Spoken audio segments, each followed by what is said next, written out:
Alright guys, we're back again today. We're going to talk about one of the new things that I just added to the Jeep. Um, we are going to talk about the Smittybilt tube fenders. So this is what they look like. These guys are the front, and then this is the rear. So this is the 3-inch rear flare. In the front, I've actually got the ones with no flare. Personally, I don't know. To pay, I don't know. I mean, they're going to get messed up. They're going to get scratched. So I was like, okay, oh well, I don't really care to spend the money on the metal cloaks right now. Eventually I'll get rid of them, but for right now, they'll do. Putting these on was actually not that bad. It took some time. This is the first one that I've actually ever done.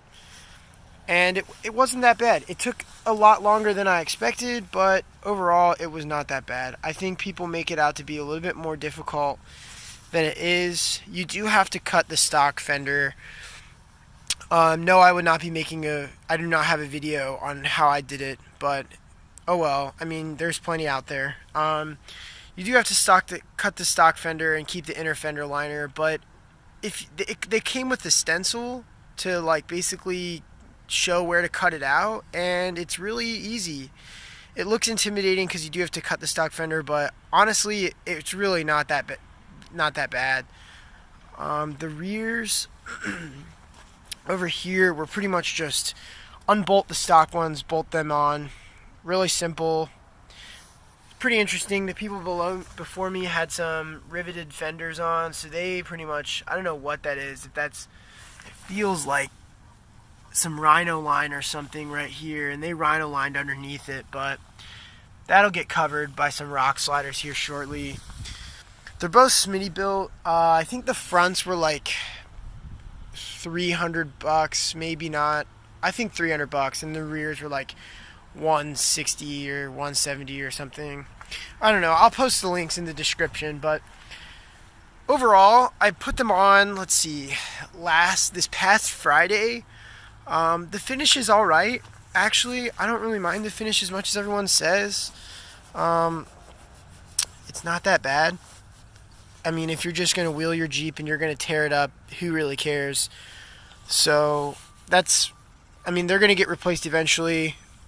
Another thing to think about when you get these, I would recommend getting some new latches. These guys are my stock latches actually, but what I noticed when looking these up, a lot of these break. These break when you try to install these guys and then drill hole, and like when you take these out of the old ones, they break a lot. So get new ones. Just save yourself. Unfortunately, this Jeep is super clean, and it was garage kept its whole life, unfortunately, but fortunately for me, nothing has broken on it so far. Another thing that we got was the 3/4 inch turn signals.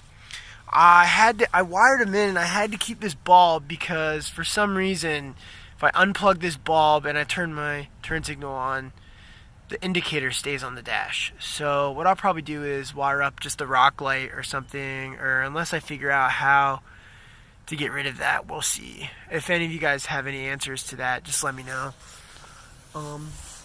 But overall, they're pretty nice. I would buy them just as something. I mean, my front right, or my driver's side fender had some damage on it. It was like, looked like somebody backed into it or something, so it wasn't terrible, but it also had a little rot, and I don't know, I just wanted to get rid of it. So if you're like have a little damage or something, it's probably worth it to just pick up a set of these.